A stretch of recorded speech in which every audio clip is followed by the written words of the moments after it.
KSC, presence. This boy vanished almost 10 years ago. Now the FBI have discovered the strange truth. A child disappearing is every parent's worst fear, and when it happens, it usually doesn't end in good news. Every year there are hundreds of children who seemingly vanish all around the world, many who are never heard from again. However, in the strange case of Timmothy Pitzen, everything investigators thought they knew about missing children's cases was thrown out of the window when they discovered something they never thought they'd see. Timmothy Pitzen was a happy-go-lucky 6-year-old boy who was the light of his family's life. In the early morning hours of May 11, 2011, Timothy's father, James Pitzen, dropped him off at school just like he would any other normal day. However, only an hour later his mother, Amy Fry Pitzen, checked him out of school, citing a family emergency that was later deemed untrue. The pair was off to what would become an odd road trip ending in tragedy. They dropped the family car off at a local repair shop at 10 a.m. where an employee kindly dropped them off at the Brookfield Zoo. The pair then returned for the car around 3 p.m., heading to their next destination of Key Lime Cove Resort in Gurnee, Illinois. Spending only one night in Gurnee, Illinois, the mother and son duo headed to Kalahari Resort in Wisconsin Dells, Wisconsin, for unknown reasons. They were spotted on nearby security cameras seemingly calm and under no duress.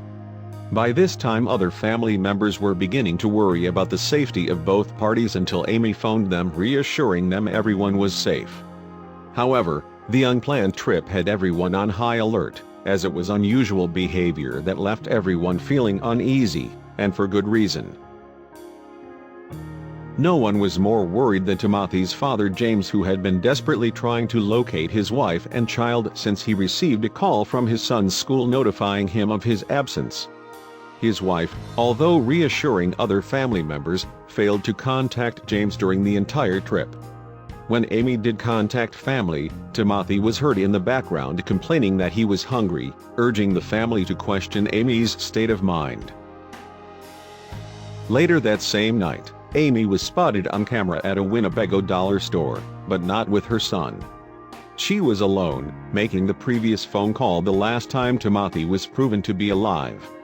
Oddly, what she purchased at the dollar store would foreshadow devastating events to come and spark a nationwide hunt for the missing 6-year-old. Amy purchases paper, a pen, and envelopes, which initially caused confusion until later when police made a disturbing discovery. At 8 p.m. she was seen at Sullivan's food store, but again she was alone. Investigators had a hunch that things were about to get a lot worse for the Pitzen family, but little did they know this case would be full of surprises. A few hours later at 11 p.m. Amy checked in the Rockford Inn at Rockford, where sometime that night she ended her own life. Leaving behind a suicide note, Amy stated that Timothy would never be found but that he was in safe hands.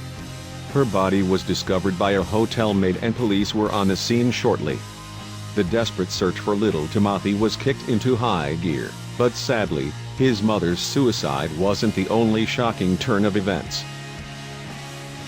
Investigators located her car at a nearby stream and highway and began a thorough search for any clues to Timothy's whereabouts. Although all the blood in the hotel room belonged to her, the surprising amount found in her car belonged to young Timothy. Enough blood to suggest that the little one was injured and in trouble. They also searched high and low for her cell phone to try and turn up any new clues but didn't locate it until 2013 off of Route 78. When they finally located the phone, no new evidence surfaced. At what felt like a dead end, investigators refused to give up and asked the public for help. As news spread across the nation of the unfortunate disappearance of little Timothy, shows like Live PD aired the case alongside any details of the child in hopes that someone, somewhere would come forward with news of where to find him. James, Timothy's father, still believes his son is alive. Although no new leads surfaced into the whereabouts of young Timothy, something else happened that would leave many people scratching their heads. On April 3, 2019, reports of a teenager wandering the streets of Newport, Kentucky, claiming to be Timothy hit local officers. The 911 caller stated, "He walked up to my car and he went, Can you help me? I just want to get home. Please help me. I asked him what's going on, and he tells me he's been kidnapped and he's been traded through all these people and he just wanted to go home. Excitement filled the air as they thought this might turn out to be a happy time for the Pitzen family, but when they took the teenager into custody, things got weird. The family was cautious to celebrate until the boy could be positively identified as their Timothy, and it's a good thing they did. Red flags started to rise as the young man was questioned. Although the young man swore up and down that he was the missing child, something just didn't seem right. First, they realized that the teen was actually a lot older than Timothy would have been. Rather than being a 14-year-old boy, the man was actually 23. To get to the bottom of his identity, police performed a DNA test. When the results came in, they realized that he was in fact not Timothy. The man was actually Brian Rennie, a criminal who had just been released from prison a month prior. He was known around his local community for being a thief and vandal, far from the young innocent Timothy. One major question still remained: why would he pretend to be Timothy? Trying to determine if Rennie had anything to do with Timothy's disappearance was their first priority, as they didn't see any benefit of Rennie lying about his identity. They determined he had no connection with the case, but couldn't figure out why he lied. Timothy's family has been through hell and back waiting for Timothy's return and have had many false alarms during the process, according to his grandmother. This one, however, has to be the hardest and strangest to deal with. It's been awful, Alana Anderson, Timothy's grandmother, told reporters. We've been on tenterhooks. We've been alternately hopeful and frightened. It's just been exhausting. Timothy's and also shared how it's affected them. It's like reliving that day all over again, she said. And Timothy's father is devastated, once again.